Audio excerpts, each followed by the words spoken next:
Hey, how's it going? Well, I was shooting for Sunday, but I missed. I woke up at 3 a.m. and then I had some things to do that were sort of time consuming. Like, I actually wrote a little piece. Well, it's a regular size. It's a regular size piece for me, but I just did it right before I started here. It was brewing in my mind. In fact, the reason why I ended up getting up at 3 is because I went to sit down to meditate for a little while, and then I got cold and put a blanket on me and forget it. That was it. I was out. Where is... Okay.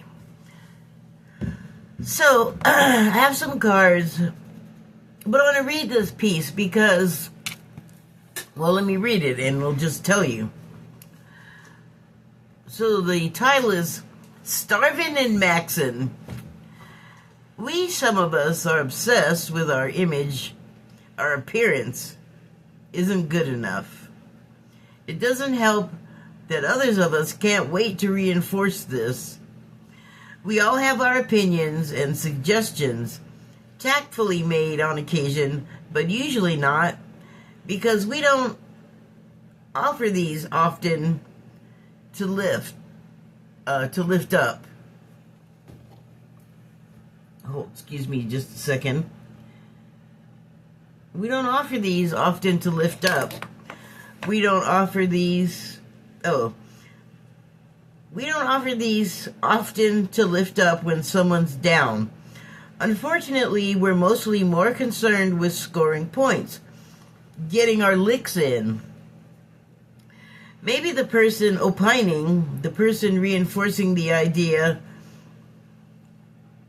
that their friend who's suffering perhaps isn't the best advisor. They might have some issues themselves. They might prevent their... Hold on. They might have some issues themselves. These might prevent their being actually supportive. They might, in ways that may not be as supportive as they themselves might suggest.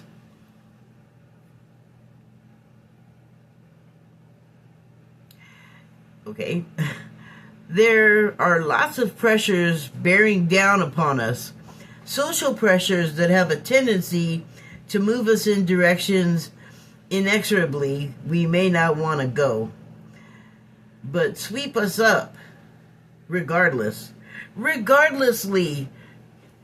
I don't remember writing that. But yeah, whether we like it or not, might get swept up in social conventions, anyway. Trends tend to sweep all but the most deeply grounded away to places we don't necessarily want to go, away from our own healthy self-regard. We allow other people to sway our opinion about it. We second-guess ourselves when our desire to fit in, be accepted, becomes somehow more accepted than our opinion of ourselves, because another person or people can persuade us away from a relatively healthy self-opinion. When it's we who know ourselves should love and be the biggest supporter of ourselves. We know us best, yet still in some situations we will be swayed from this by others, often strangers who don't know us and who, based upon first impressions, and who knows what kind of motivation drives them to do so, will be a subversive enemy, using various techniques and their own psychological pathologies to put us down when we enter into new friend groups. or peers. Oh, wait. Where's punctuation here?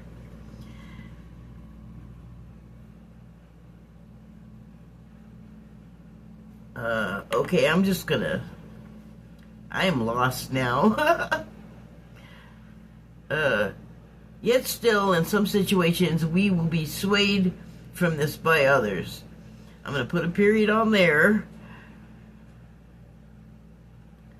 Often strangers who don't know us and who, based upon first impressions and who knows what else kind of motivation drives them to do so, will be a subversive enemy,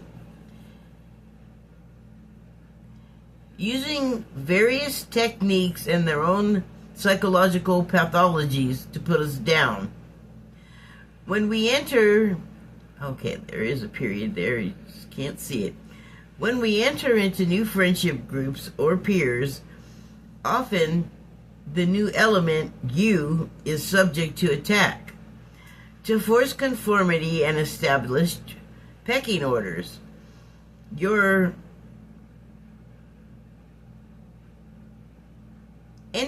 entree is made into hazing.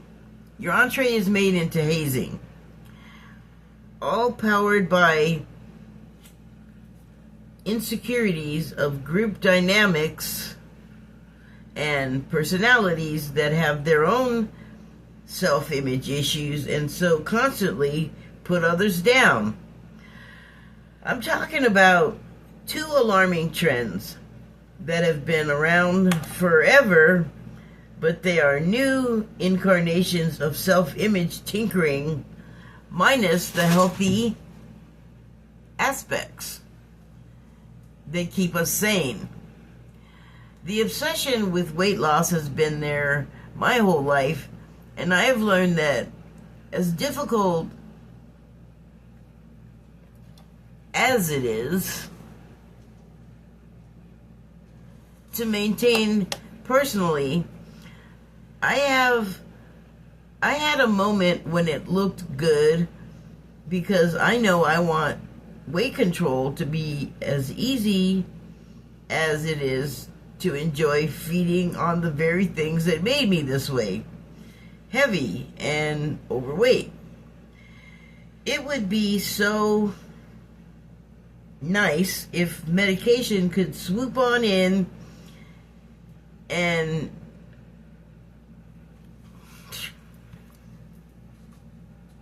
boy, you'd think I typed this. Where'd that go?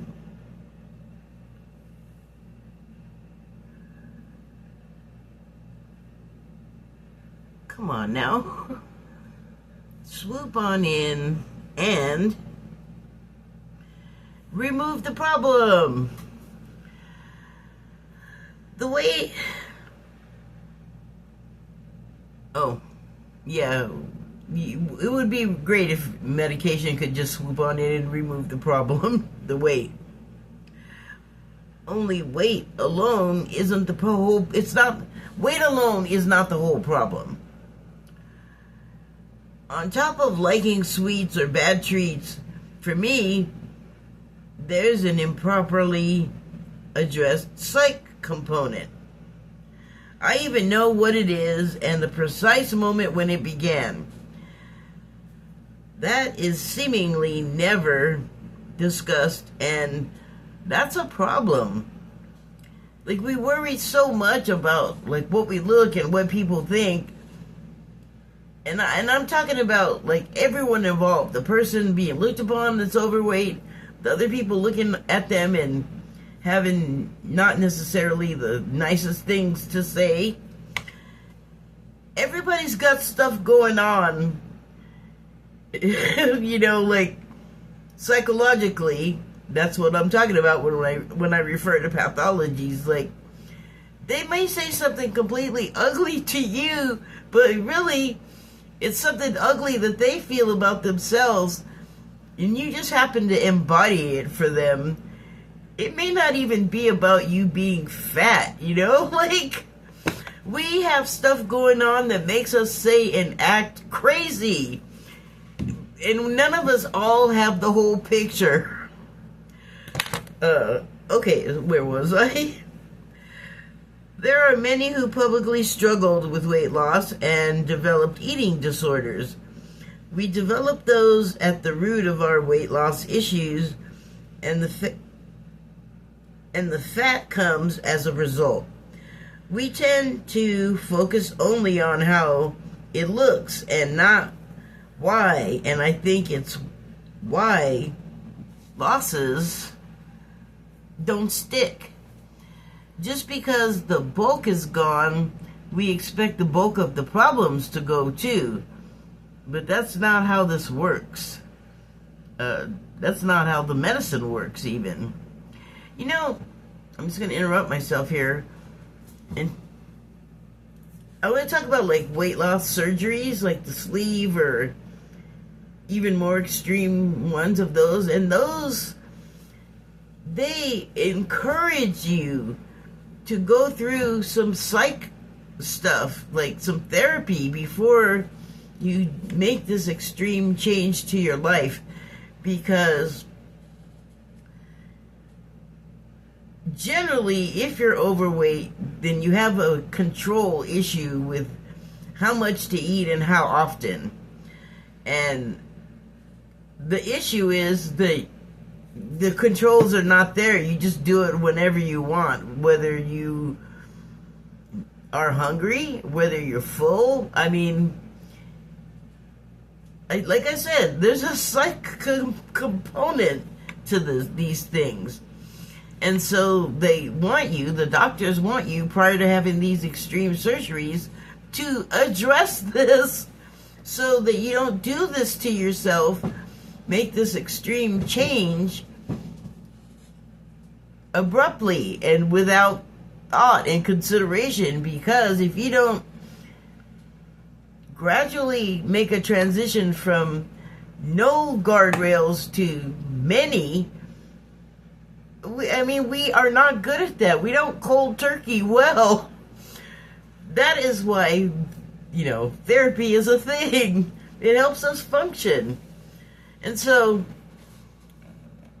this is why they insist upon you going through this before you do the surgery. And you shouldn't rush it, because it took a lifetime probably to develop the problems that you are in the weight loss surgery place for in the first place. And I'm only talking about like somebody that's dealing with this as an adult. I'm not even... There's children that also suffer from these problems, and that's a whole other world of psych stuff to deal with. But anyway, I'm going to stick to me and adults. But it's hard, and there are so many reasons that could cause it, like things that happen to you in your life. There's a lot, something for every person, a variety for every individual, pretty much. Okay, so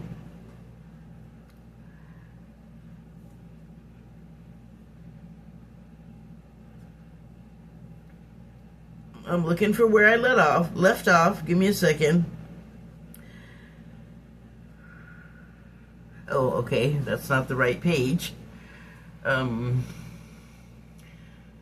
So the last thing I think I read was, just because the bulk is gone because of the drug, we expect the bulk of the problems to go too, but that's not how it works. It's, in my opinion, a self-esteem problem, and if it's not addressed, you still have the problem no matter how you look, good or not. That's me speaking on my own experience. The GLP-1, the current hot weight loss fad, which I assumed I would immediately be eligible for, was denied me. Because while I'm overweight, I don't have diabetes. So I can't have the drug to help heal the diabetes preventively until I get the actual diabetes. Okay, United Health don't care. I sought purchase options and they were just not an option. They weren't an option. That stuff's expensive. A year later, I'm finding ways to improve my situation without meds, and this is like a lifetime thing too. Uh, but the food noise is persistent and loud, so it's a battle. Still, the best defense I have is free, and I'm not letting it go unnoticed. I have to, over and over, come to terms with my unacceptable look and learn to love it. And so, I don't know if you caught that, but, I'll be in a place sometimes where I can just accept fine with no caveats, I can accept it because blah, like I can just be okay with me how I am, and that's, I feel like, the first step on the road to like a healthy mindset. You start at the root, I feel like. So yeah, it's a battle. So still, the best defense I have is free, and I'm not letting it go unnoticed. I have to, over and over, come to terms with my unacceptable look. And, like, even that, like, I need to, like, edit that in my thoughts because it's not unacceptable. Like, who cares what everybody else thinks? That's what damages you, I feel like. I swear to God, I hate to admit this, but I'm gonna.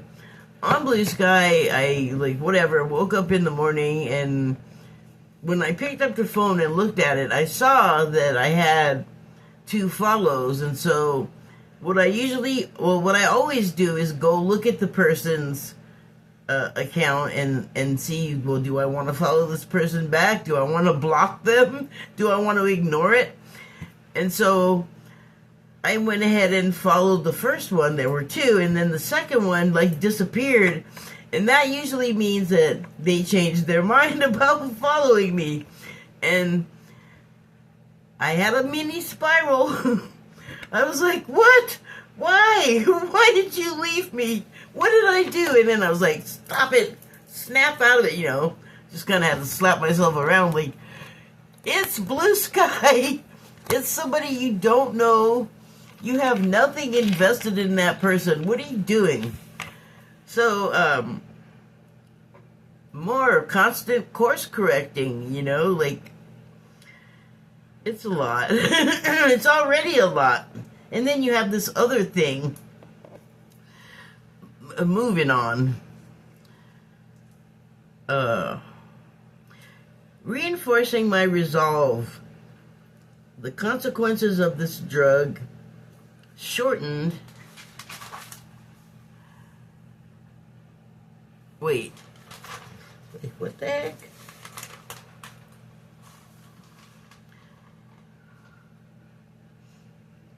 Oh, the consequences of this drug shortcut are showing themselves. It seems as if they cause an addiction problem, particularly for any with pre-existing eating disorders. I would imagine, I can't remember if I wrote this or not, so let me just go on and see, and then I'll interrupt myself again if I didn't. Either way, if you start out with one, it's not good, because it seems to trigger them in the worst possible way. If one hasn't one to begin with, a eating disorder, if one doesn't have an eating disorder to begin with, they seem to develop, like these drugs look like they're causing those. And so, it looks like I didn't write this. I was watching a documentary on those, and they said something that really struck me, and it was that I just learned too that you don't feel very good when you're on these things. I guess you have like mood swings and nausea and headaches. Well, if you're not getting enough to eat, your body is gonna protest. I'm not there yet, but what the documentary said was that it wasn't that the drug was getting them high. What they were getting addicted to was the noise. The food noise was not there, and that just felt so good, because it's really like, people don't understand, like, the fat that you see is like a metaphor for the psychological stuff that weighs on your mind when you can't, like, dislodge weight. You know, you have, like, this weight in your head that you're under, and it's hard to move. It's hard to think straight, think clearly. It's, so I mean, I can understand why that would be really attractive to, like, even to the point where I have a couple of people in mind who are on these drugs that are, and they both, like, at least one of them I know had an eating disorder when they were young, and then, but they both have had weight issues, and so the disorder is, like, part of the spectrum, I guess, and this makes it, like, really hard to avoid it. So regardless of what you may look like to other people, this person already has, like, a body dysmorphia going on, so what looks really scary to the onlooker, to that person, they may not see it as severely as you, the onlooker, are. And then you're in this glow of feeling good because you don't have this thing going on. So that's a weird thing. That's a mental trap I do not want to get in. Thank you very much. I got a little bit more here. So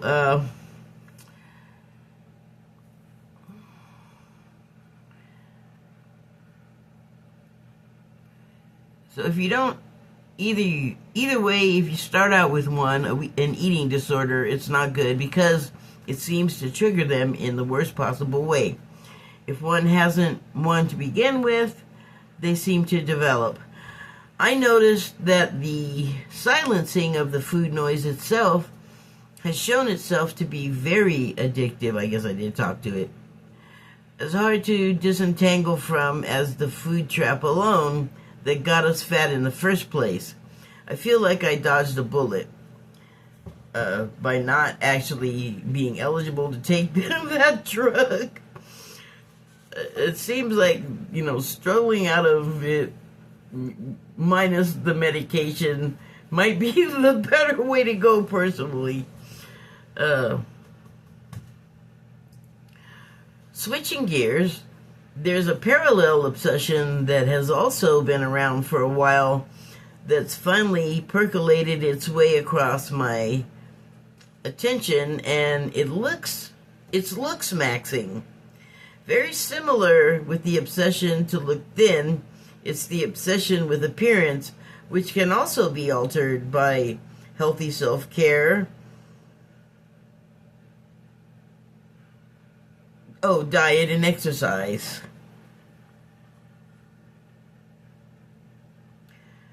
But also chemically and surgically. It does all of the same things psychologically. Again, not a doctor, so they look similar to me.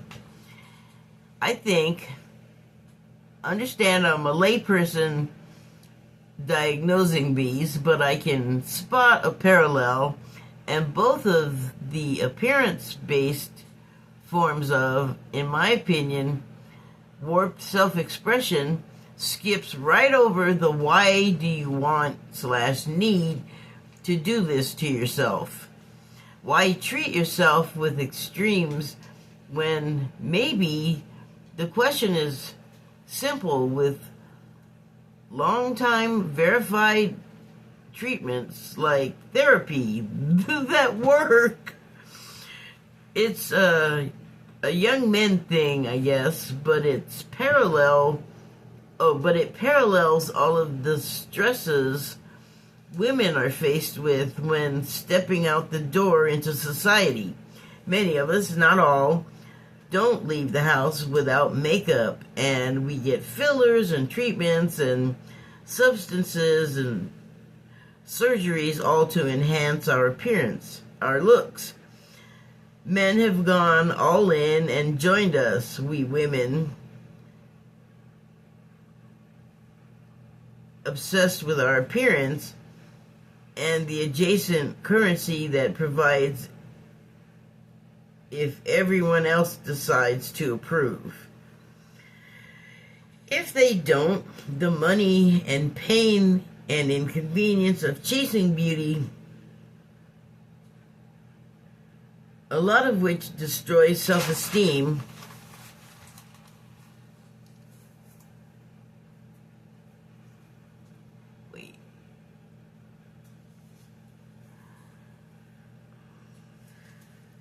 hold on, I'm lost again. Okay, so to sum up that last page, we do a lot of things to chase making our appearance look better. So both of these areas of self-expression, the pursuit of self-improvement for the purposes of looks maxing, the male pursuit of beauty comes at a psychological cost. One that no one would owe if we could only love and accept ourselves as we are, as we must in order to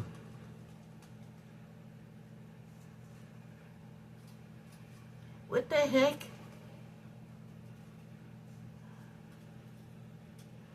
To something to take a healthier, less instantaneous result required tack. Wow. I can't believe that is the word that it is, because I did not write it that way. I don't know what language I wrote it in. So yeah, that is a terribly constructed sentence, but let me try that again. We pursue the looks maxing, male and female basically, at a psychological cost. One that we would, one we would not owe if we could only love and accept ourselves as we are, as we must, in order to take a healthier, less instantaneous result required tack. I noticed in a video on the subject from 2 years ago, I'll link that, a problem or two with the approach, which is supposedly done at all to attract women. So they're going through all of this looks maxing, and you can look at the video. They're doing some things that are, I don't know, the male approach. I wouldn't, but what do I know? I'm not a man. I'm sorry. I lost my place. Oh yeah, so yeah, it's like with the drug, you kind of want to skip past the psychological part. Like, the shadow work sounds hard, and it is, but oh my gosh, you can do it. You've been through worse. Oh my goodness. Anyway, so the end of that terrible sentence was, it's probably better for us to go the healthier route without the drugs and the surgeries and the recoveries and the botching that happens. Like, it doesn't always go the way you expect it to, and then your track to looks maxing is really messed up. And then if you don't do that, you kind of don't have those issues, is what I'm saying. It's just a suggestion. I know none of this is easy, okay? I mean, I still have the weight. I can relate. But I just feel like there are problems you can avoid. There are roads that are going to take you down some paths, and you could, like, you don't have to, but maybe you need to. That might be your literal path. So let me see if I can find my place. Oh,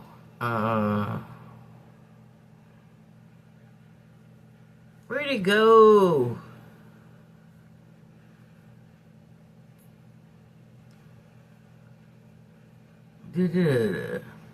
Alright, I'll start again. I noticed in a video on the subject from 2 years ago, I'll link it, a problem or two with the approach, which is supposedly done it all to attract women. Weird thing about it was the centering it all based upon the opinions of other men. Fine to a point, but these are dudes that admittedly struggle with meeting and talking to women, yet they still had all of these ideas about what we think and want. Okay, I gotta interrupt myself here to talk about Nick Fuentes because, God, I just did the thing I hate. His name is not Fuentes, it's Fuentes. So, he's got his own issues with women and himself, but he just hates us from the way he says it. And then he comes out with all of these things, like he'll say, women think, and then he'll just say something that I'll go, what? Please tell me who the woman was that told you that nonsense. Where are you getting this? And he'll just say these crazy things like, women think all men should something or other. And it's like, which women? I talk to them all the time. I am one. I've never heard one say that. So this is that kind of thing, I think. And maybe think about it less and instead, like, go try and actually talk to a woman and find out how wrong you are. Okay, so yeah, they have all these ideas about what we think and want, all without actually interacting with any, and also often expressing both a hatred of women while making these same distant women, blaming these same distant women that they're not talking to for their inability to talk to one. Like it's the women's fault that they can't get it together to talk to a woman. And we're like, you're who now? What are you talking about? We don't know you're going through all of this. You know how you hate us talking. You gotta talk to us. That's how you let us know what you're actually thinking, and that's how we tell you what we want and think. Like, don't dream it up yourself. You're not good at it. At least the ones I've seen. Anyway, so forget going on a date with one or just a simple conversation. Then they're upset when things don't work out, didn't go as planned, if they do get it together to talk to one or date one. How could it? They go in with preconceived ideas that don't match reality because they're based on nonsense cooked up without a bit of input from an actual woman. That's the unaddressed psych aspect.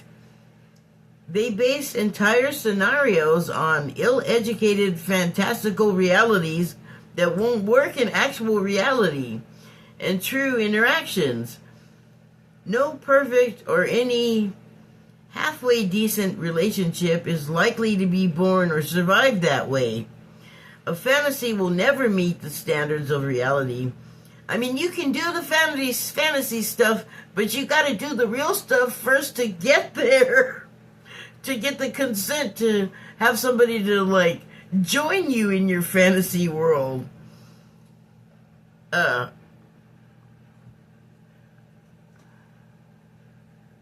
A fantasy will never meet the standards of reality, especially if the nature of